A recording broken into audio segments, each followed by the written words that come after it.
નમસ્કાર વિદ્યાર્થી મિત્રો, કેમ છો? બધા મજામાં જશો? તો આજે આપણે આ વિડીયોની અંદર જનરલ નોલેજના છે આઈએમપી પ્રશ્નો છે, દરેક સ્પર્ધાત્મક પરીક્ષા માટે ખૂબ જ ઉપયોગી છે તે પ્રશ્ન જોઈશું. તો ચાલો વિડીયોની શરૂઆત કરીએ. સૌથી પહેલો પ્રશ્ન, મહાવીર અને બુદ્ધ લોકોને કઈ ભાષામાં ઉપદેશ આપ્યો હતો? મહાવીર અને બુદ્ધ છે લોકોને કઈ ભાષામાં ઉપદેશ આપ્યો હતો? તો ચાર ઓપ્શન છે: સંસ્કૃત, હિન્દી, પાલી અને પ્રાકૃત. તો એનો જવાબ આવશે પ્રાકૃત ભાષા. પ્રશ્ન નંબર 2, મસ્જિદના સ્તંભોવાળા ઓરડાને શું કહે છે? ગલિયારા, કિબલા, મહેરાબ કે લીવાન? તો એનો આન્સર આવશે સી ઓપ્શન, લીવાન કહેવાય છે. મસ્જિદના સ્તંભોવાળા ઓરડા હોય એને લીવાન કહે છે. પ્રશ્ન નંબર 3, કથક કયા રાજ્યનો લોકપ્રિય નૃત્ય પ્રકાર છે?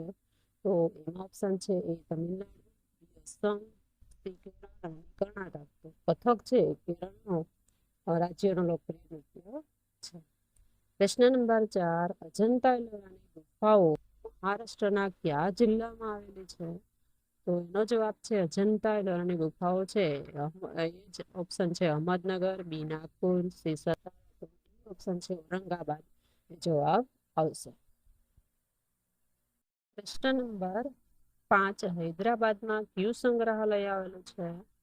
તો એના ઓપ્શન છે સાલાર જંગ સંગ્રહાલય, નિજામ, આબાદગંજ, સુલતાનગંજ. તો એનો જવાબ આવશે એ સાલારગંજ સંગ્રહાલય આવેલું છે.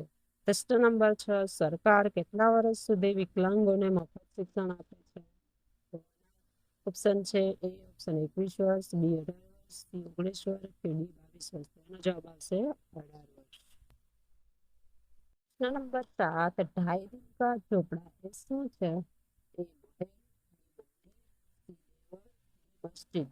તો એનો જવાબ આવે છે મસ્જિદ. પ્રશ્ન નંબર 8, કથક કરે સો કથક કહાવે આ ઉક્તિ કયા નૃત્યના વિકાસ સાથે જોડાયેલ છે?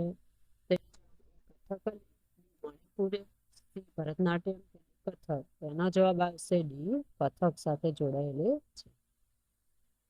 પ્રશ્ન નંબર 9, ગુલાબી રંગની મીનાકારી માટે જાણીતું શહેર કયું છે? એ હૈદરાબાદ, બી કાનપુર, સી વારાણસી, ડી ચેન્નાઈ. તો એમ 9મો પ્રશ્ન છે એનો જવાબ છે સી વારાણસીમાં છે ગુલાબી રંગની મીનાકારી માટે જાણીતું શહેર છે. પ્રશ્ન નંબર 10, પોંગલ કયા રાજ્યનો મુખ્ય તહેવાર છે? એ કેરળ, કર્ણાટક, સી તમિલનાડુ, આંધ્રપ્રદેશ. તો એનો જવાબ આવશે તમિલનાડુ છે પોંગલ રાજ્યનો મુખ્ય તહેવાર. પોંગલ છે સોરી એ તમિલનાડુનો મુખ્ય તહેવાર છે. નંબર 11, પટ્ટદકલનું સૌથી મોટું મંદિર કયું છે?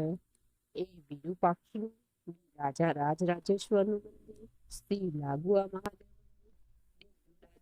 મંદિર. તો એનો જવાબ આવે એ વિરુપાક્ષનું મંદિર છે એ પટ્ટદકલનું સૌથી મોટું મંદિર છે. પ્રશ્ન નંબર 12, લીલાવતી ગણિતની રચના કોણે કરી હતી? એ આર્યભટ્ટ, બી વાઘભટ્ટ, સી બૌદ્ધાયન, ભાસ્કરાચાર્ય. તો એનો જવાબ આવે ભાસ્કરાચાર્ય. પ્રશ્ન નંબર 13, સિંહગઢનો કિલ્લો કયા રાજ્યમાં આવેલો છે? એ મધ્યપ્રદેશ, બી ઓડિશા, સી મહારાષ્ટ્ર કે ડી ગુજરાત. તો એનો જવાબ છે સિંહગઢનો કિલ્લો છે મહારાષ્ટ્ર રાજ્યમાં આવેલો છે એટલે આન્સર આવશે સી. પ્રશ્ન નંબર 14, કાંગડનો કિલ્લો કયા રાજ્યમાં આવેલો છે? તો એનો જવાબ જોઈએ એ મહારાષ્ટ્ર, બી તમિલનાડુ, સી બિહાર કે હિમાચલ પ્રદેશ.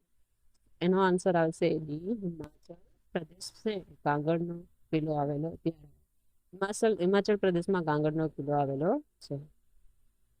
15, કાંજીરંગા રાષ્ટ્રીય ઉદ્યાન કયા રાજ્યમાં આવેલ છે? એ મધ્યપ્રદેશ, બી ઉત્તરાખંડ, સી કર્ણાટક કે ડી અસમ. તો 15મા પ્રશ્નનો આન્સર છે ડી અસમ. કાંજીરંગા રાષ્ટ્રીય ઉદ્યાન છે એ અસમ રાજ્યમાં આવેલ છે. પ્રશ્ન નંબર 16, નીચેનામાંથી કયું જોડકું ખોટું છે? પેલું સહસ્ત્રીલિંગ તળાવ પાટણ તો કે સાચું છે, બી મલાવ તળાવ ધોળકા એ પણ સાચું છે, ડી નવઘણ કુંવર પણ સાચું છે. તો સી આન્સર છે રાણકી વાવ અડાલજ એ ખોટો વિકલ્પ છે એટલે આન્સર આવશે સી રાણકી વાવ છે પાટણમાં આવે એટલે આપણો આન્સર થશે સી. 17, પ્રાચીન ભારતનું સૌથી મોટું મંદિર કયું છે? એ કૈલાસ મંદિર, બી મહાબલીપુરમ મંદિર, સી કોણાર્ક તો પ્રાચીન ભારતનું સૌથી મોટું મંદિર છે બૃહદેશ્વરનું મંદિર, એટલે આન્સર ડી આવશે. પ્રશ્ન નંબર 18, પ્રાચીન ભારતમાં સૌ પ્રથમ ઇતિહાસનો ગ્રંથ કયો છે? રાજતરંગિણી, પૃથ્વીરાજ રાસો, વિક્રમાદિત્ય ચરિત કે હર્ષચરિત? તો એનો આન્સર આવશે રાજતરંગિણી. નંબર 19, ભારતનો કયો ગ્રંથ સંગીતની ગંગોત્રી છે? અથર્વવેદ, બી સામવેદ, સી યજુર્વેદ કે ડી ઋગ્વેદ? તો આન્સર આવશે બી સામવેદ છે સંગીતની ગંગોત્રી. પ્રશ્ન નંબર 20, ગણગોર કયા રાજ્યનો મહત્વનો તહેવાર છે? રાજસ્થાન, બી અસમ, સી મહારાષ્ટ્ર કે ડી તમિલનાડુ? તો 20મા પ્રશ્નનો આન્સર થશે એ ગણગોર એ રાજસ્થાન રાજ્યનો મહત્વનો તહેવાર છે. પ્રશ્ન નંબર 21, ગોળ ગુંબજ ક્યાં આવેલો છે? એ બીકાનેર, બી બીજાપુર, સી બીજાપુર, નગર? તો 21મા પ્રશ્નનો આન્સર થશે સી ગોળ ગુંબજ છે એ બીજાપુર આવેલો છે. પ્રશ્ન નંબર 22, હમ્પી ભારતના કયા રાજ્યમાં છે? એ કેરળ, બી ગોવા, સી કર્ણાટક, ડી તમિલનાડુ? તો 22મા પ્રશ્નનો આન્સર થશે હમ્પી છે ભારતના કર્ણાટક રાજ્યમાં આવેલું છે. પ્રશ્ન નંબર 23, બાંદીપુર રાષ્ટ્રીય ઉદ્યાન કયા રાજ્યમાં આવેલું છે? એ ઉત્તરાખંડ, બી મધ્યપ્રદેશ, સી આસામ કે કર્ણાટક?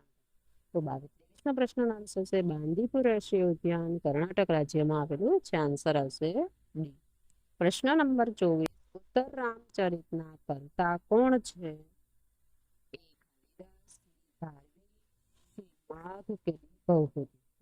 પ્રશ્નનો આન્સર આવશે ઉત્તર રામચરિતના કર્તા છે ભવભૂતિ. આન્સર બી. નંબર 25, કયા વેદમાં કર્મકાંડ અને સંસ્કારોનું વર્ણન છે? એ સામવેદ, બી અથર્વવેદ, સી ઋગ્વેદ? તો પ્રશ્ન નંબર 25નો આન્સર આવશે અથર્વવેદ છે એમાં કર્મકાંડ અને સંસ્કારોનું વર્ણન છે. 25 MCQ અને એના આન્સર આપણે જોયા. જો તમને આ વિડીયો પસંદ આવે તો લાઈક કરો, સબસ્ક્રાઇબ કરો અને બીજા વિદ્યાર્થી મિત્રો સુધી શેર કરો, કમેન્ટ કરો. Thank you for watching this video.